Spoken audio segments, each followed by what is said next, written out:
Bonjour à tous. Alors je suis très heureuse de vous retrouver aujourd'hui pour une nouvelle vidéo.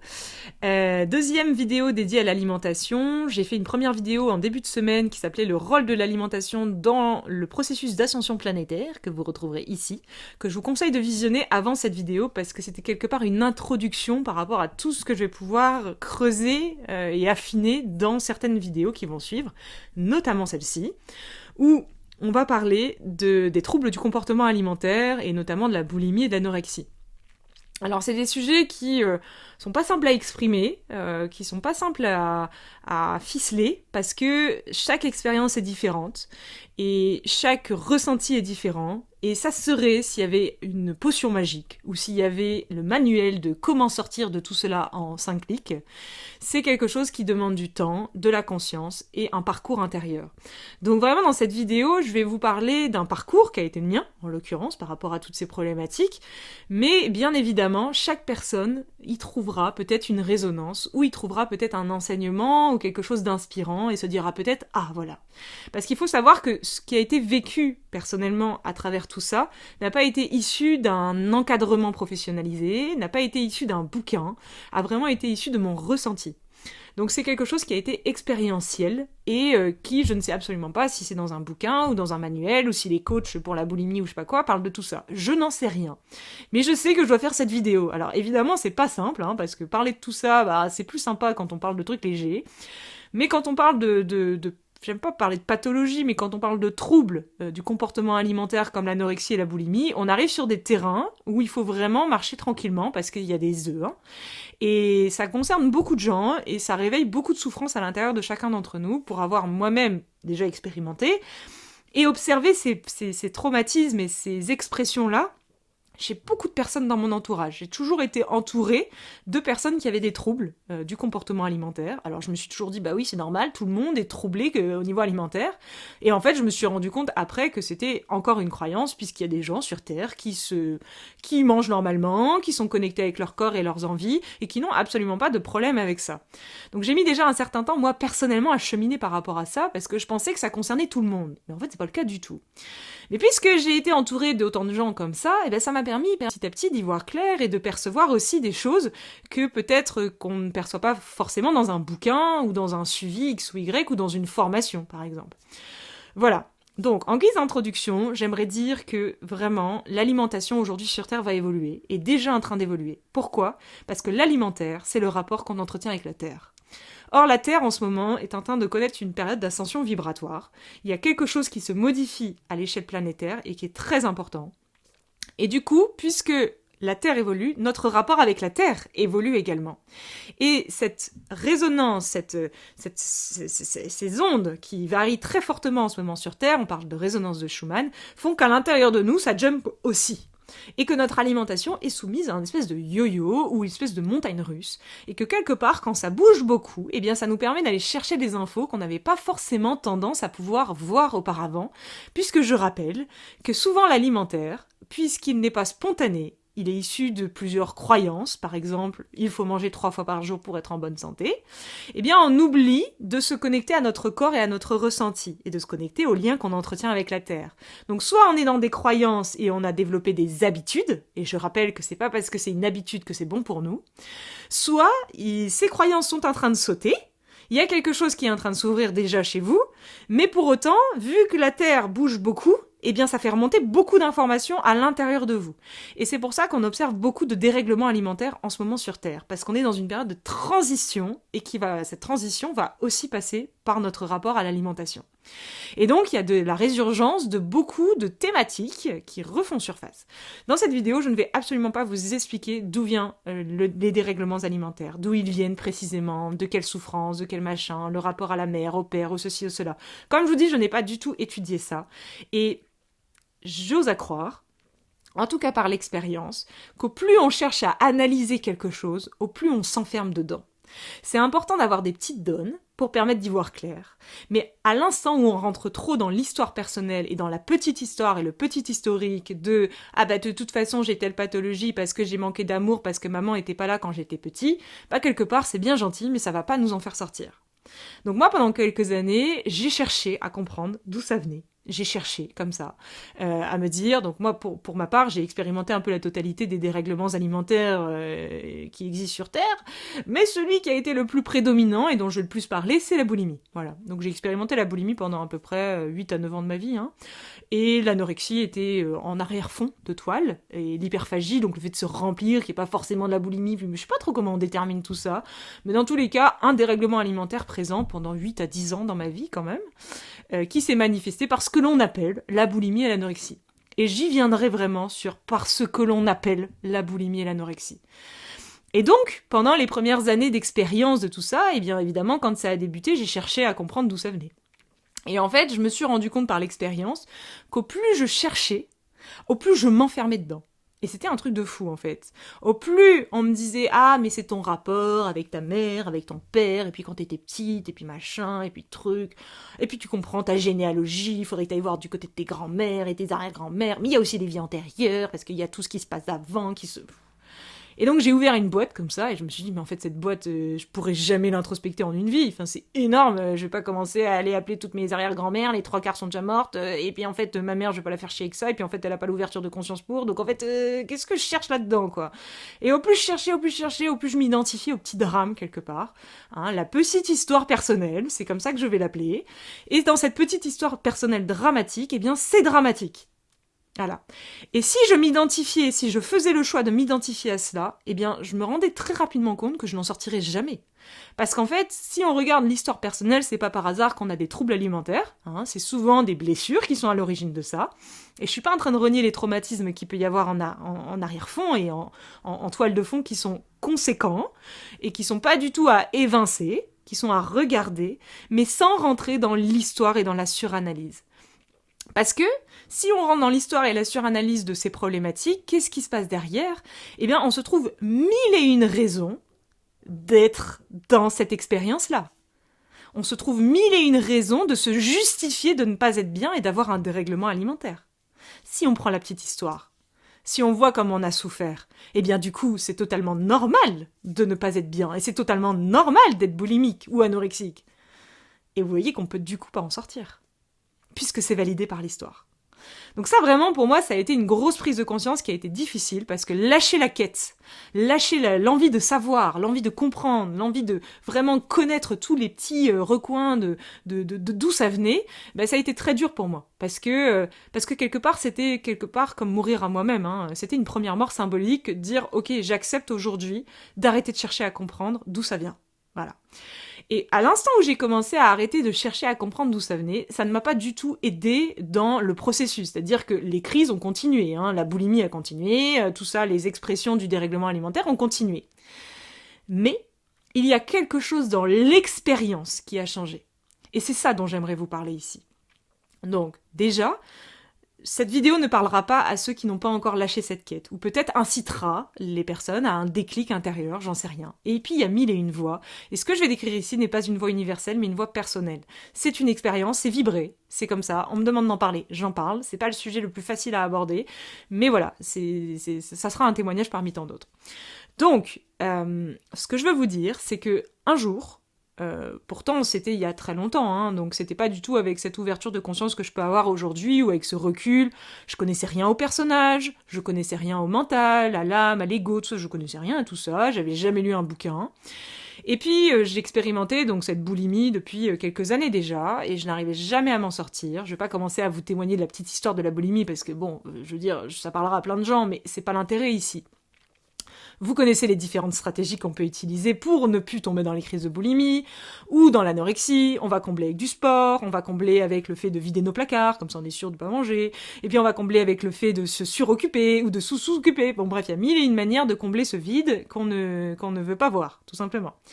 Et puis il y a un jour, ça faisait déjà très très longtemps que j'expérimentais ça, et j'ai une voix, littéralement, une intuition, parce que moi, je suis pas quelqu'un qui entend des voix, hein. Bon, j'ai la clairaudience, c'est sûr, mais je suis pas dans une truc, ah, mes guides m'ont parlé ou je ne sais quoi. Moi, je pars du principe que c'est nous et nous-mêmes qui nous parlons à nous-mêmes tout le temps, et qu'il y a plusieurs voix à l'intérieur de nous, et qu'il y a une des voix, que c'est l'âme, tout simplement. Et les guides sont également une des voix qui passe à travers nous. Et oui, et c'est nous, en fait, le guide. Donc, tout simplement, il y a un matin, je me suis réveillée avec cette intuition assez forte, que quand j'avais une crise, donc qu'elle soit de boulimie ou d'anorexie, hein, c'est la même chose pour les deux cas, que quand je faisais cette crise, eh bien, c'était pas moi qui faisais cela. Alors à l'époque, c'était très bizarre. Quand je me suis dit ça, quand j'ai pris conscience de ça, ça a été extrêmement bizarre. Ça faisait plusieurs années que je luttais, hein, je tiens à vous le dire, que j'avais tout essayé, toutes les stratégies inimaginables que je ne citerai pas, parce que c'est pas le sujet. Et cette voix qui me dit, mais observe, qui mange ? Donc moi, c'était plutôt boulimie. Donc on se remplit, mais je vous parle pas de la petite boulimie ou hyperphagie du style je vais manger une tablette de chocolat le soir, hein. Je vous parle de la boulimie du style je vide le placard. Donc il y a un paquet de pain de mie, je le vide avec un pot de Nutella complet. Après je passe à un paquet de chips et après je vais dans le congélateur et je prends le bloc de glace. Et ensuite j'ai pas encore fini parce qu'en fait j'ai encore envie de manger encore un autre truc. C'est de ça dont je vous parle ici, hein. La véritable boulimie. Et donc, une voix qui me dit à ce moment-là, oui, ben regarde en fait, c'est pas toi qui manges. Alors moi à l'époque, avec la conscience de l'époque, je dis quoi, c'est pas moi qui mange, mais qu'est-ce qu'on me raconte là-dedans ? Mais quelque part, il y a quelque chose qui a été entendu à ce moment-là. Et qu'est-ce qui s'est passé ? Il s'est passé que, donc comme je vous avais dit, j'avais tout abandonné, hein. J'avais lâché l'idée de savoir d'où ça venait, j'avais lâché l'idée de faire une psychothérapie qui allait me prendre 15 ans dans ma vie, j'avais lâché la quête. Donc il me restait plus rien à faire à part qu'expérimenter. Donc je me suis dit, bon bah ok, on me dit ça, bah j'expérimente. Ok, d'accord, donc c'est potentiellement pas moi qui mange quand je mange. Ok, bon bah écoute, observons, hein. Et du coup, la crise d'après, donc c'est par crise, hein, la boulimie, la crise d'après, j'ai commencé à observer, littéralement. Et je me suis rendu compte en le faisant que quand je nourrissais, quand je me remplissais de manière, du coup, plutôt dans la réaction, on va dire, et dans l'automatisme, et dans l'incontrôle, hein, je ne pouvais pas contrôler ça. Donc c'était quelque part de quelque chose que je ne pouvais pas contrôler, c'était plus fort que moi. Quand ça arrivait à l'intérieur de moi, eh ben c'était pas moi. Et ça a été vraiment bizarre. Parce que de là peut naître un léger dédoublement de personnalité, vous voyez, hein. D'ailleurs, sur le chemin intérieur, vous savez, quand on commence à observer les personnages, souvent on commence à flirter avec la schizophrénie, hein. Donc, bah oui, parce qu'en fait, on est tous schizophrènes, hein. C'est pas moi qui le dis, hein. C'est écrit dans le bouquin, Eckhart Tolle, dans tous ces bouquins, c'est écrit, et je partage totalement cette vision, parce qu'effectivement, on est plusieurs là-dedans. Donc, de nature, on a plusieurs trucs à l'intérieur de nous. Tant qu'on n'en a pas conscience, on est totalement schizo, hein. Mais le jour où on en prend conscience, on est encore plus schizo, parce qu'on a conscience que c'est pas nous qui faisons le truc, mais en même temps, on ne peut pas arrêter le truc. Donc, j'ai commencé à me rendre compte qu'il y avait quelque chose à l'intérieur de moi que je ne pouvais pas définir à l'époque, puisque j'avais pas la conscience d'aujourd'hui. Il y avait quelque chose à l'intérieur de moi qui, comme d'un seul coup, prenait mon pouvoir. Je n'avais plus conscience de qui j'étais, je n'avais plus conscience de ma satiété, je n'avais plus conscience de l'espace dans lequel je me trouvais, je n'avais plus conscience de rien si ce n'est que manger. Voilà. Et d'un seul coup, je shiftais comme ça, et ça pouvait se faire en 1 minute, hein. Je shiftais, et là, fallait manger, se remplir,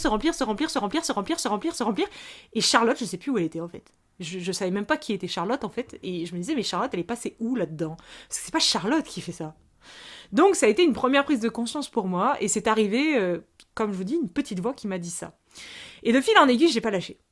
J'ai pas lâché, parce que j'ai senti que ça m'aidait, en fait. Quelque part, c'était effrayant, parce que je me disais, mais attends, mais du coup, si c'est pas Charlotte qui fait ça, c'est qui ?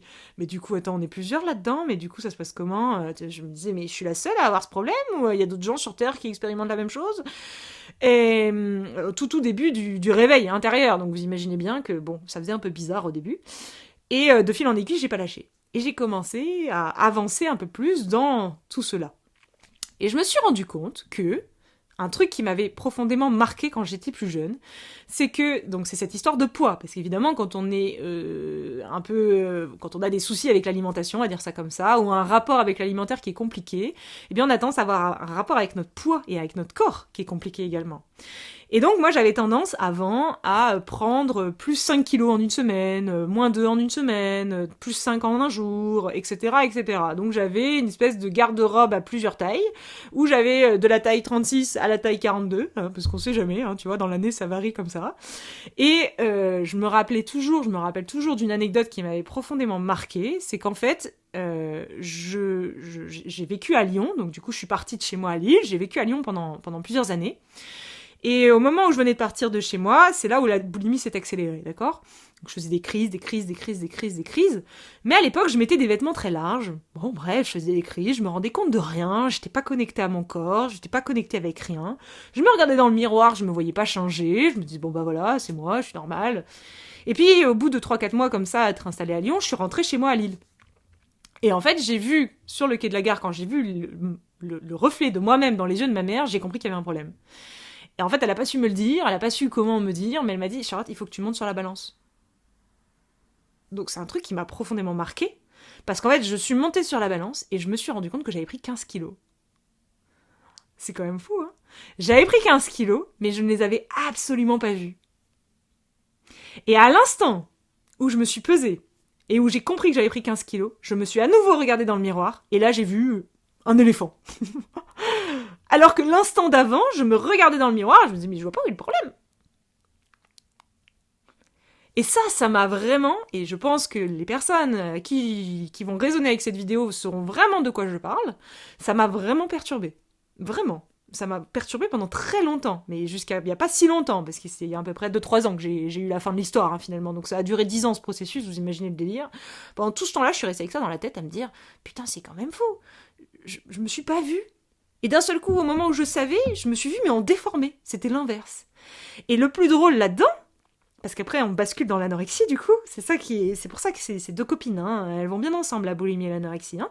Parce qu'après du coup, on se pèse, on se rend compte qu'on a grossi, et du coup, en fait, on se voit gros partout. Partout. Et pourtant on se pèse, on amincit, mais on se voit toujours gros dans le miroir. Voilà. Donc c'est dire qu'après ça atteint le niveau psychique. Et qu'il y a une résonance psychique là-dedans. Et c'est là où on bascule sur l'anorexie et la boulimie mentale. Et qu'il y a quelque chose d'extrêmement mental dans toutes ces pathologies-là. J'aime pas parler de pathologie, mais dans ces dérèglements, dans cette inconscience-là, ou dans cette difficulté à établir un rapport serein avec notre corps, eh bien, il y a vraiment une origine très psychique. Et donc, à partir de ce moment-là, quand je me suis rendu compte de ça, eh bien, ça a été très bizarre pour moi. Et je me suis rendu compte du coup que quand je me regardais dans le miroir, c'était pas Charlotte qui regardait. Il y avait un filtre. Il y avait quelque chose qui me faisait me voir différemment de ce que j'étais. Et ça a été très compliqué pour moi, hein, parce que même sur les photos, je me voyais en déformé. Je me voyais pas telle que j'étais. Et encore, il n'y a pas si longtemps que ça, 1 an ou 2 en arrière, on va dire, il y a encore des fois où je buguais devant le miroir. Je me regardais, je me disais, attends, je suis comme ça vraiment ou je suis pas comme ça ? Ça m'a mis beaucoup de temps à me remettre, à me voir à nouveau à travers les yeux de la conscience, et pas les yeux du personnage. Et donc, ça m'a amené à comprendre, par l'expérience qui a été difficile, ça m'a amené à comprendre que la boulimie, l'anorexie, les troubles du comportement alimentaire au sens large étaient des personnages. Voilà. Et ça a été très difficile à comprendre et très difficile aussi à retransmettre, parce que quand on est dedans, c'est très compliqué quand quelqu'un vient te dire « Oui, mais bon, la boulimie, c'est un petit personnage, hein oui, c'est ça, ta gueule, en gros. Hein. Donc, t'as pas du tout envie d'entendre ça, parce que t'es pas du tout prêt à ça. Donc, en fait, ce qu'il faut comprendre, c'est que le point de départ, il y a une souffrance. Peu importe la souffrance, on s'en fout, ça change pas le personnage, il est là, ok ? Une souffrance arrive, un personnage se crée. Ce personnage, on va appeler ça la boulimie. Ou on va appeler ça l'anorexie. Ou on va appeler ça le trouble du comportement alimentaire, ou l'hyperphagie. Ce personnage, on va y croire.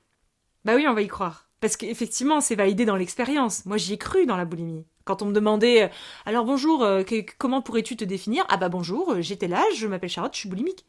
Bah oui, enfin je veux dire, c'est comme quand on a un cancer, je suis cancéreux, ou je suis paraplégique, ou je suis autiste, ou je suis machin. Je suis cela, en fait. Donc je m'étais complètement identifiée à cela.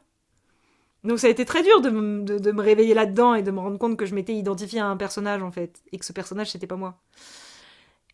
Et du coup, je vais en venir sur comment j'en suis sortie. Parce que c'est bien gentil, mais d'abord, avant de m'en sortir, il a fallu prendre conscience de ça. Et prendre conscience de ça a été très dur, parce que c'est pas parce qu'on en prend conscience que ça s'arrête. Et c'est ça qui est difficile. Parce que peut-être qu'il y a des personnes qui m'écouteront dans cette vidéo et qui vont se dire « Oui, mais moi j'ai déjà conscience de ça. J'ai conscience que quand je bouffe comme ça, c'est pas possible que ce soit moi, que c'est autre chose, que c'est un personnage que je nourris. C'est pas mon âme que je nourris. Mon âme, elle se nourrirait pas comme ça quand même. Donc, j'ai conscience de ça. Mais pour autant, ça s'arrête pas. Donc comment on fait ?» Et oui, pour autant, ça s'arrête pas. C'est pas parce qu'on a conscience que c'est un personnage que ça s'arrête. Et c'est ça qui est difficile, et c'est ça le message de cette vidéo, parce que c'est vraiment un message d'espoir, parce que ça prend un certain temps, en fait. Et au début, on prend conscience, effectivement, première étape, on prend conscience que nous ne sommes pas cela, mais que cela est à l'intérieur de nous, pour une bonne raison, pour nous enseigner quelque chose, et que tant qu'on va chercher à le repousser, eh ben il va rester. Voilà. Donc moi, j'avais conscience que la boulimie, c'était pas moi, que c'était un personnage, mais pour autant, je ne voulais pas accueillir cet espace à l'intérieur de moi. Je ne voulais pas le voir. Je ne voulais pas, c'était quelque chose que je trouvais dégueulasse, répugnant, j'avais honte, beaucoup de culpabilité, et je pense qu'il y a plein de gens qui se reconnaîtront là-dedans, beaucoup de honte, de culpabilité, toujours me sentir grosse, mince, jamais être capable de me stabiliser, et puis faire genre, vous voyez, faire genre en société que tout va bien, et puis après, admettons, je vais dîner avec des amis, je rentre chez moi, je fais genre de rien au dîner, je mange tout doucement, la fille qui dit « Ah là là, elle est trop bien, génial !» Je rentre chez moi le soir, je m'empiffre, je le dis à personne parce que j'ai honte en fait, voilà, donc j'avais honte, hein, je parle au passé, merci, amen. Je touche du bois toujours. Je touche toujours du bois parce que tout ce qui est acquis ne l'est jamais. Donc je tiens aussi à faire passer ce message-là. Et donc voilà. Et j'ai refusé de le voir malgré tout. Donc tant que l'on refuse de le regarder, ça continue. Le vrai shift arrive le jour où tu acceptes que ça soit là. Ça, c'est une première étape. Tu l'acceptes. Donc tu ne cherches plus à arrêter cela, tu cherches juste à l'accepter. Donc quand c'est là, c'est là. Et la clé, c'est quand c'est là, je vais développer l'observation du personnage. Parce que c'est ça en fait. Comment veux-tu transcender un personnage si tu sais pas comment il fonctionne ? Si tu l'as pas observé, si tu sais pas quel mécanisme il utilise à l'intérieur de toi, sachant que c'est souvent psychique et émotionnel. Donc je dis souvent que ça vient de donnes psychiques. Par exemple, tu vas avoir, je sais pas moi, une suite d'événements dans ta journée où ça t'a fait mal au cœur, ah pouf, hop, le psychique va arriver, il va te refaire penser à ça, et d'un seul coup, à l'alimentation, tu vas avoir une crise. Donc, c'est observer comment le personnage boulimie, trouble de comportement alimentaire au sens large, va se servir des donnes de ma journée que j'ai engrammées, qu'elles soient psychiques, émotionnelles, que ce soit de la journée ou de la vie entière, aussi, parce qu'il y a des donnes qui se répètent. Moi, en l'occurrence, c'était beaucoup une donne de rejet, donc dès une grosse blessure de rejet, à laquelle j'ai appris à me désidentifier, parce que tant que j'étais identifiée à ça, j'attirais le rejet encore plus, donc j'entraînais encore plus de boulimie. Le jour où j'ai accepté le rejet, que je me suis dit, ok d'accord, il y a un lien entre les deux, et j'observe bien que dès que je me sens rejetée quelque part, derrière j'ai une crise. Dès que je fais l'expérience de ça, derrière j'ai une crise. Dès que j'ai telle qualité de pensée, derrière j'ai une crise. Dès que j'ai telle émotion qui remonte également, derrière j'ai une crise. Voilà. Et donc, je me suis mise à observer comme ça, progressivement, et ça m'a pris du temps, observer toutes les donnes qui faisaient que ça déclenchait des crises. Mais, observer sans chercher à l'arrêter. Et ça a été difficile. Parce que tu sais que c'est pas toi, tu sais que tu as envie d'arrêter, mais tu sais très bien par l'expérience, et je vous inviterai à faire l'expérience de ce que je dis, parce que sinon je parle dans le vent, que au plus tu vas chercher à l'arrêter, au plus ça va se renforcer. Donc tu n'as d'autre choix que de l'observer. Donc observer un truc qui va bien, c'est sympa, mais observer un truc de pétage de plomb où tu te rends compte que t'es schizo et que t'as un pet au casque très clairement, c'est un peu moins sympa, tu vois. Et donc c'est un véritable chemin du guerrier. Et je tiens à dire quand même, pour ceux qui seraient à ce moment même dans cette thématique, que transcender ça fait preuve d'une très grande conscience, ça fait preuve de quelque chose, d'une empreinte intérieure. Je dis souvent, au plus le truc à transcender est gros, au plus le potentiel de croissance est grand, Oui, parce qu'on a tendance aussi, quand on est dans sa petite problématique, à dire « Ah oui, mais lui, tout va bien, vous savez, monsieur et madame la marquise, tout va bien dans leur vie, ils ont les 4 gamins super parfaits, les petits blondinés, tout va bien. » Vous savez, le sketch de, je sais plus comment il s'appelle, la petite famille parfaite. Et toi, tu regardes ta famille, tu dis « Ah !» Et puis à l'intérieur de toi, tu dis « Ouais, mais c'est dégueulasse, pourquoi moi ça va pas et que lui, il est super bien, c'est quand même pas sympa, Et non, là, tu te rappelles cette petite phrase qui va bien. Au plus c'est difficile, au plus ça veut dire que j'ai un champ de conscience important, Et au plus mon potentiel dans cette vie-là est important. Parce que s'il y a rien qui me confronte à observer quelque chose, du coup, j'évoluerai jamais. Donc, quelque part, moi, je dis souvent, la boulimie, ça a été mon plus grand maître. Je me suis pas ennuyée avec elle. Hein. Ça m'a occupée, je peux vous dire, quelques années quand même. Hein. C'est un sujet qui m'a occupée pendant 8 ans. Hein. Donc ça a été un très très grand maître. Et on dit souvent, oui mais moi j'aimerais bien rencontrer un maître. Bah regarde déjà à l'intérieur de toi, tu verras, t'en trouves pas mal. Donc, je l'ai observé. Voilà. Et je me suis mise à l'observer, à l'observer. Et ça a changé. Dans mon cerveau, c'était plus je veux l'arrêter, c'était je veux l'observer. Précisément. Je veux observer exactement comment elle fonctionne, exactement comment elle est rodée, hein, sans mettre trop de tours de contrôle dessus. Hein. Donc observation neutre, hein, pas dans l'attente. Parce que s'il y a une attente dans l'observation du style, de toute façon je l'observe, comme ça je vais pouvoir la transcender, non, t'es à côté de la plaque. Tu l'observes pour l'observer. Voilà. Donc moi j'ai utilisé un personnage que j'ai à l'intérieur de moi qui est le guerrier, hein, pour faire cette pratique. Ça m'a demandé beaucoup de volonté. Et je dis souvent que la bonne volonté, eh bien, c'est la qualité numéro 1 pour débuter le chemin. Donc je me suis rendu compte après, a posteriori, qu'en fait la boulimie ça avait été le point de départ du chemin. Voilà. Que sur le moment j'en avais pas conscience parce que j'étais piégée dedans. Mais quand j'ai commencé à lire un peu le courant miracle et toutes ces choses-là et tous les bouquins spirituels du monde entier et que j'ai lu le point de départ c'est la bonne volonté, je me suis dit ah bah voilà, la boucle est bouclée. Donc, tout ça pour vous dire que peut-être qu'aujourd'hui c'est un obstacle pour vous et que vous dites ouais mais c'est insurmontable de faire ce qu'elle dit. Mais peut-être que dans 2, 3 ans, ou 1 an, ou 6 mois, ou 3 semaines, ça peut être très rapide en fait. Parce que moi ça a été long, parce que j'avais énormément de résistance. Mais si je devais faire le même processus aujourd'hui, et je le fais tous les jours, sur d'autres thématiques, et ben ça va beaucoup plus vite. Parce qu'il y a beaucoup plus de lâcher prise en fait. Et vu que je l'ai déjà fait une fois, avec la boulimie, aujourd'hui le faire avec autre chose, ben, c'est beaucoup plus facile. Parce que j'ai compris, j'ai entendu, j'ai expérimenté, hein, et ça m'a pris 8 ans. Et aujourd'hui je me dis, mais je ne reprendrai pas 8 ans pour transcender ça en fait. Donc je lâche prise beaucoup plus vite. Donc ce que je veux vous dire par là, c'est que ça peut aller très vite. Et vu qu'il y a une accélération vibratoire en ce moment, ça peut aller très très très très très très vite. Mais ça suppose de se désidentifier. Et ça c'est vraiment difficile. Parce que pendant des années, on a été piégé là-dedans, et quelque part, il y a une part de notre histoire et une part de notre identité qui est reliée à cela. Et oui, inconsciemment, hein. Et quelque part, inconsciemment, c'est difficile de lâcher ce à quoi on s'est identifié. Hein. Et souvent, la boulimie, l'anorexie, etc., on se raconte une petite histoire, et à partir de là, on fait quelque chose professionnellement, par exemple. Ou on fait quelque chose dans la matière, ou on fait quelque chose autre, voyez. Et donc, on s'identifie à elle. Parce que c'est grâce à elle qu'on a fait ça. Donc il y a quelque part encore un rapport d'identification avec elle. Donc ce que je veux vous dire par là, c'est quoi? C'est juste toujours la même chose. Seule la conscience transcende. Donc, quand vous expérimentez la boulimie et l'anorexie, c'est déjà prendre conscience que c'est un personnage. Ce n'est pas moi. Mais attention, c'est pas moi, genre je suis séparée de cela. C'est ma conscience qui goûte à cette expérience. C'est pas du tout pareil, hein. C'est pas ah bah non, c'est pas moi, je repousse. Non, c'est pas ça du tout. C'est ma conscience fait l'expérience de cela.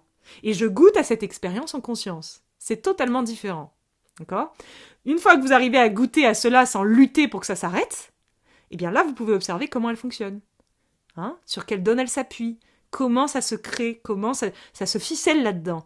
Et petit à petit, à chaque fois que vous allez observer comment ça s'est fait, ça va lâcher. Tout ce qui est vu à travers les yeux de la conscience est transcendé. Et c'est ça le plus grand des secrets. Mais avant de voir pleinement à travers les yeux de la conscience, il faut encore épurer tous les yeux intermédiaires, tous les filtres à travers lesquels on regarde, et on pense que c'est la conscience qui regarde, mais en fait non, c'est le guerrier, c'est la tour de contrôle, c'est l'enfant qui a souffert, c'est tous ces personnages-là qui vont regarder la boulimie au début, qui vont regarder l'anorexie. Mais petit à petit, c'est comme un jeu de cartes. Le jeu de cartes s'effondre. On laisse aller, on lâche prise encore plus profondément. Et un jour, c'est la conscience qui voit. Et moi, ça m'est arrivé, donc je peux en témoigner. Un jour, c'est la conscience qui a vu. Et ça a été extraordinaire, mais je m'en rappellerai toute ma vie. C'est la grâce. Et je dis souvent, dans la guérison, c'est pas « je veux guérir, hein, je veux guérir ici et maintenant ». Non, c'est pas comme ça que ça se passe. C'est comme le pardon. Je veux pardonner, je veux pardonner tout ça, parce que je veux plus toutes ces mauvaises histoires. Non, c'est pas comme ça. C'est pas parce que tu veux pardonner que tu vas pardonner. C'est pas parce que tu veux guérir que tu vas guérir. Non. La guérison, le pardon, toutes ces choses-là, c'est la grâce qui nous traverse. Et c'est très inconfortable pour l'ego qui veut absolument planifier le moment où il va se sentir mieux. Mais non, c'est pas comme ça que ça se passe.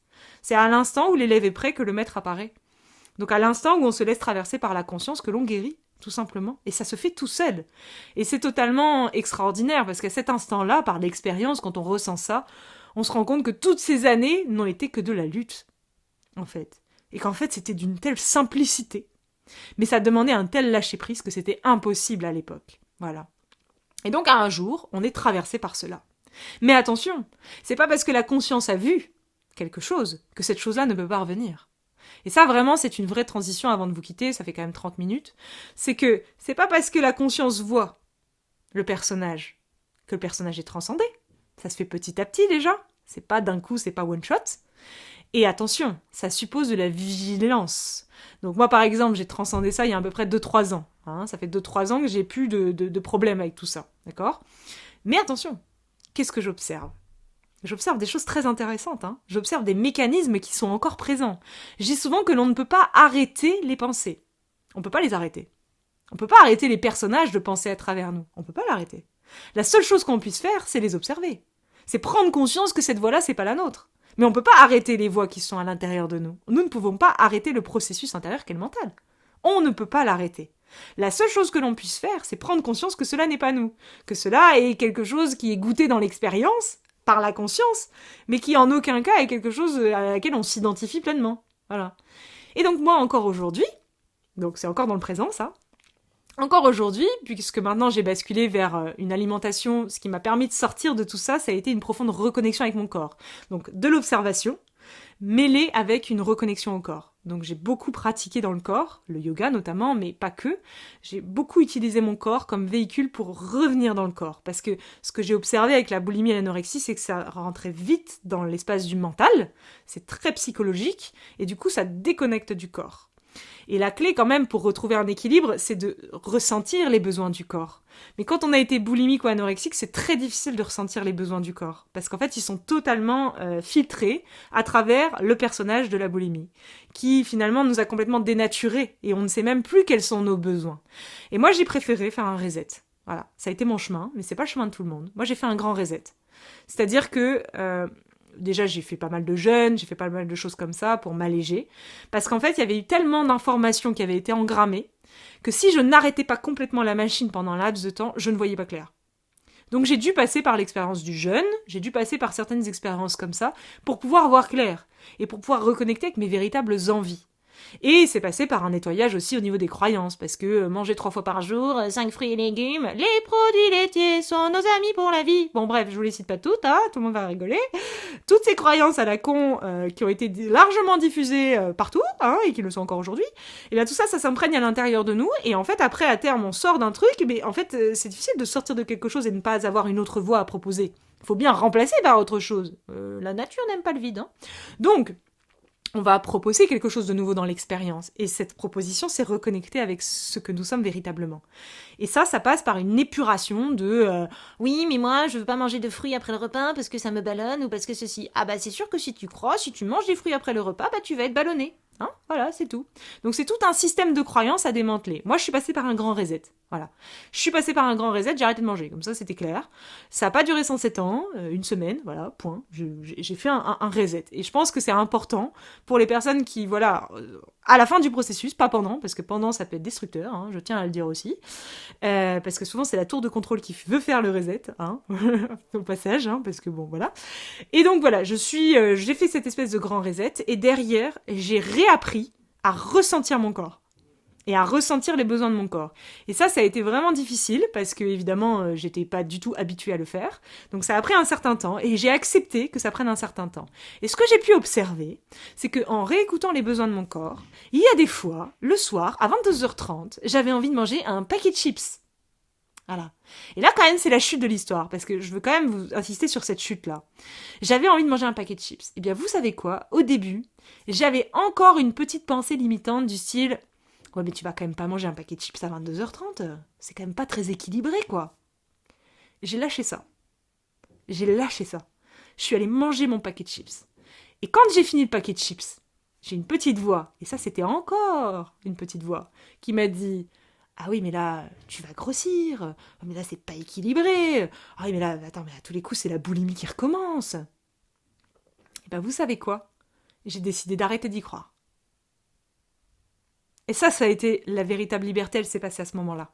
Ça a été là. C'est-à-dire qu'il y a encore les pensées parfois qui arrivent, il y a encore toute la petite boucle qui est là, mais la conscience est tellement là, elle le voit tellement, qu'en fait, ça n'a plus d'emprise sur moi. Et ça, pour moi, c'est la liberté. Voilà. Donc, on ne peut pas arrêter les pensées, on ne peut pas arrêter les voix à l'intérieur de nous. Pour transcender pleinement un personnage, ça demande beaucoup de temps. Le transcender, le transmuter dans la lumière, ça demande beaucoup de temps. Et même quand il est transmuté, il peut encore y avoir des résurgences, il peut encore y avoir tout un système de croyances limitées, etc. Le seul choix que l'on a, c'est d'arrêter d'y croire. Voilà. Donc vraiment, c'est un message très fort, qui me tenait vraiment à cœur. Et j'irai même plus loin. C'est que quand j'ai arrêté de croire au fait que manger une plaque de chocolat, ça allait me faire grossir, eh bien vous savez quoi ? J'ai perdu du poids en mangeant tous les soirs une plaque de chocolat.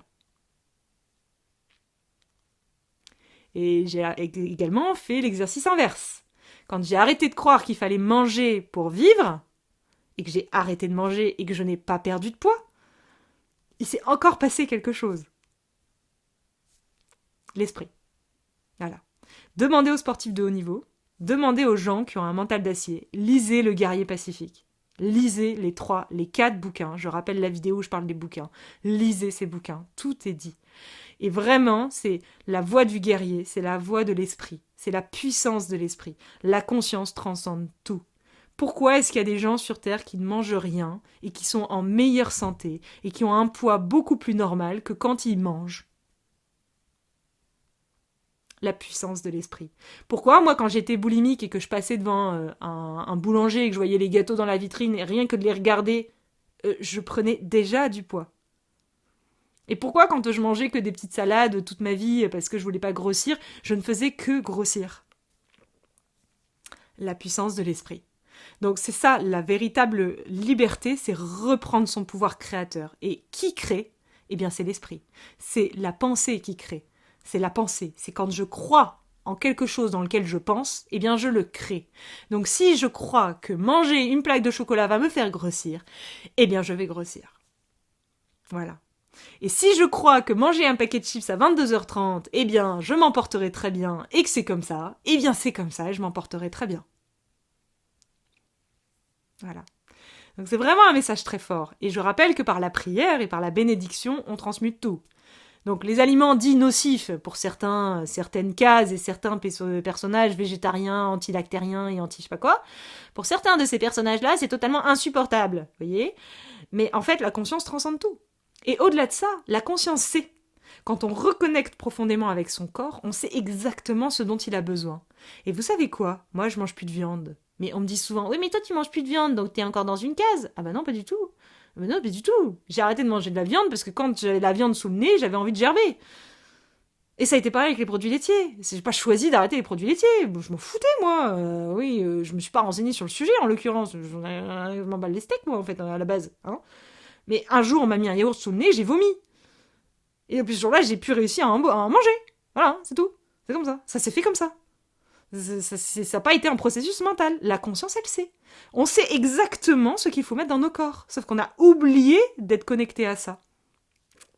Voilà. Donc écoutez vos corps. Vos corps sont vos boussoles. Mais pour ça, il faut apprendre à rééduquer notre esprit. Et ça passe par un travail intérieur. Et c'était ça le message de cette vidéo. Donc courage à vous. C'est un chemin qui est merveilleux. Moi, je regrette rien. Si c'était à refaire, je le referais. Il faut être quand même sadomaso. Mais d'ailleurs, je le fais au quotidien parce que je le fais sur d'autres thématiques. Parce que finalement, ce que je vous explique là avec cet exemple-là, c'est valable pour toutes les autres choses. Et je vous ferai une vidéo sur la douleur, sur la maladie, sur l'expérience de la douleur physique. Comment on fait quand on souffre dans le corps physique ? Comment on fait en fait ? C'est totalement insupportable. Parce que la boulimie, l'anorexie, c'est insupportable. Mais la douleur physique, c'est, je dirais, encore un échelon supplémentaire. Parce que c'est toujours là, tout le temps. Tu pourrais te dire, j'ai tout le temps mal. La boulimie, c'est peut-être 2-3 fois par jour. Là, je te parle d'un truc qui est tout le temps. Donc c'est encore supérieur en termes de transcendement intérieur. Donc voilà, c'était vraiment la clé. Vraiment le message que je voulais vous transmettre, c'est ça. Reprenez votre liberté. Et la liberté, c'est pas à l'extérieur, c'est à l'intérieur. Et ça passe par une observation de qui fait quoi à l'intérieur de moi. Et est-ce que je décide encore d'y croire ou est-ce que je décide de lâcher prise ? Voilà. Courage à tous, bonne soirée et on se revoit très vite pour une prochaine vidéo et un prochain live. À bientôt.